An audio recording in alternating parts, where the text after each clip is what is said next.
பழைய ஏற்பாட்டிலே யோபு என்ற ஒரு மனிதன் இருந்தான். அவன் நீதிமான், கடவுள் பக்தன், சிறந்த தளவாளன். சொத்து இருந்தது, சுகம் இருந்தது, மனைவி மக்கள் இருந்தார்கள், செல்வம் செல்வாக்கு இருந்தது, ஆட்டு மந்தைகள் இருந்தது, தோப்பு துறவுகள் இருந்தன. எல்லாம் இறைவன் கொடுத்தார். ஆனால் சாத்தான் அவரை சோதித்தான், எல்லாவற்றையும் இழந்தான். அந்த யோபு சொன்னான், கடவுள் கொடுத்தார், கடவுள் எடுத்துக்கொண்டார், அவருடைய நாமம் போற்றப்படுக.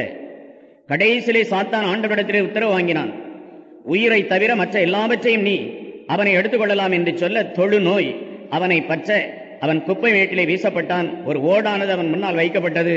நேரத்திற்கு நேரம் கஞ்சி மட்டும் அவனுக்கு ஊற்றப்பட்டது. இந்த ஓட்டினாலே தன்னுடைய புண்களை சொரிந்து கொண்டு நிணமும் பிணமும் இரத்தமுமாக விழுந்து கொண்டிருக்கின்ற அந்த புண்களை நாய்கள் சொரிவது போல சொரிந்து கொண்டு அங்கே யோபு பைத்தியக்காரன் போல நிர்வாணியாக அங்கே நின்று கொண்டிருக்கின்றான்.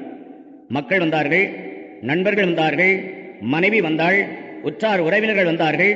அந்த ஆண்டவன் உனக்கு என்ன செய்து விட்டான்? இப்படி வைத்து விட்டான், நீ என்ன செய்தாய்?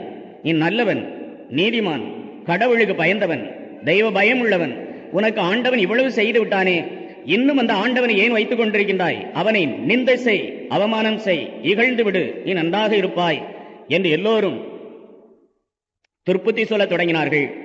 அப்பொழுது யோபு ஆண்டவரிடத்திலே பேசத் தொடங்கினான். வேதத்தை நீங்கள் எடுத்து பாருங்கள். யோபு ஆகமம் பழைய ஏற்பாட்டிலே யோபு கேள்வி கேட்டான் ஆண்டவரிடத்திலே. நாம் கேட்பது போல சாதாரண மனிதன், ஒரு மனுஷி தன்னுடைய கஷ்டங்கள் வருகின்ற பொழுது, கண்ணை கட்டி காட்டிலே விட்டது போல தன்னுடைய குடும்பம் தவிக்கின்ற பொழுது, திசை தெரியாமல் நடுக்கடலிலே அந்த அமாவாசை இருட்டிலே திசை தெரியாத திக்குப்பறவையாக ஒரு கப்பல் பயணித்துக் கொண்டிருக்கின்ற பொழுது, தத்தளித்துக் கொண்டிருக்கின்ற பொழுது அவர்கள் என்ன சொல்வார்கள்? ஏன் என்னை படைத்தான் இறைவா? உனக்கு கண் இருக்கின்றதா, காது இருக்கின்றதா என்பதெல்லாம் நாம் கேட்பது மட்டுமல்ல, அன்று யோபு கேட்டான், ஏன் என்னை படைத்தான் இறைவா? என் தாயினுடைய கர்ப்பத்திலே உதரபத்திலே நான் கர்ப்பமாக உதிக்கின்ற பொழுது நான் செத்திருக்க கூடாதா? இல்லை என்றால் கீழே விழுகின்ற பொழுது மூச்சடைத்து நான் செத்திருக்க கூடாதா? என் தாயின் மடியிலே வளர்கின்ற பொழுது நான் அருந்தி அந்த அமுதமானது நெஞ்சாக மாறி நான் செத்திருக்க கூடாதா? எத்தனையோ பேர் நேற்று படுத்தான், இன்று எழுந்திருக்கவில்லை, எத்தனை கதைகள் வருகின்றன. அவர்களில் ஒருவனாக நான் சேர்த்துக் கொள்ளப்பட்டிருக்க கூடாதா? எத்தனை பேர் காலையிலே வீட்டை விட்டு சென்றார்கள், மாலையிலே வீடு வந்து சேரவில்லை என்று எத்தனை செய்திகள் வருகின்றன. அப்படிப்பட்ட விபத்துகளிலே நானும் மாட்டி செத்திருக்க கூடாதா? இன்னும் நான் ஏன் வாழ வேண்டும் என்று ஆண்டவரிடத்திலே கேள்வி கேட்டான். அப்பொழுது ஆண்டவர் சொன்னார், யோபு, நீ கேள்வி கேட்டு விட்டாய், இப்பொழுது நான் ஒரு கேள்வி கேட்கிறேன், எனக்கு பதில் சொல்வாயா என்று கேட்டு வானங்கள் திறக்கப்பட இறைவனுடைய பிரசன்னம் அற்புதமாக தரிசனம் கொடுக்க வானத்திலிருந்து ஆண்டவர் யோபுவிடம் பேசினார். யோபு, 3 கேள்விகள் நான் கேட்கிறேன்.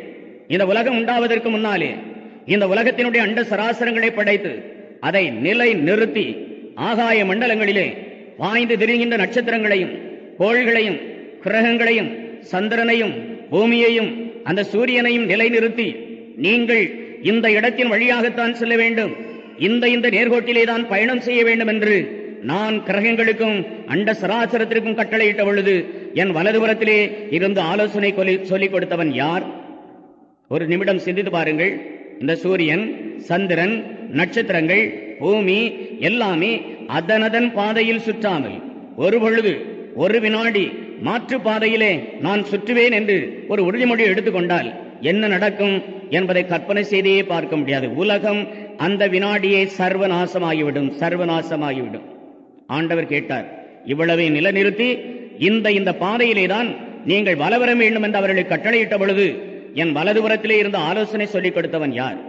கடலையும் கடல் அலைகளையும் கடலின் ஆழத்தையும் படைத்து கடல் வாழ் மீன்களை படைத்து இந்த கடலினுடைய அலைகள் கரையை தாண்டி நாட்டிற்குள்ளே நுழைந்து விடாதே என்று கடலுக்கும் அதனுடைய அலைகளுக்கும் கடலின் கரைகளுக்கும் நான் கட்டளையிட்ட பொழுது என் வலதுபுறத்திலே இருந்த ஆலோசனை சொல்லிக் கொடுத்தவன் யார்? காட்டையும் காட்டு லிலி புஷ்பங்களையும் காட்டு விலங்குகளையும் படைத்து நான் இந்த காட்டை விட்டு நாட்டிற்குள்ளே நீ புகுந்து விடக்கூடாது என்று அந்த காட்டு மிருகங்களுக்கு நான் கட்டளையிட்ட பொழுது என் வலதுபுறத்திலே இருந்த ஆலோசனை சொல்லிக் கொடுத்தவன் யார்? இறைவனுடைய திட்டங்கள் மனிதனுடைய திட்டங்கள் அல்ல. இறைவனுடைய திட்டங்கள் மனிதனுடைய திட்டங்களுக்கு அப்பாற்பட்டவை. இறைவனுடைய திட்டங்கள் ஆச்சரியமானவை, அதிசயமானவை, அற்புதமானவை, மனிதனுடைய எண்ணங்களுக்கும் மனிதனுடைய திட்டங்களுக்கும் அப்பாற்பட்டவை என்று முடிகின்றது யோபுவினுடைய ஆகமம்.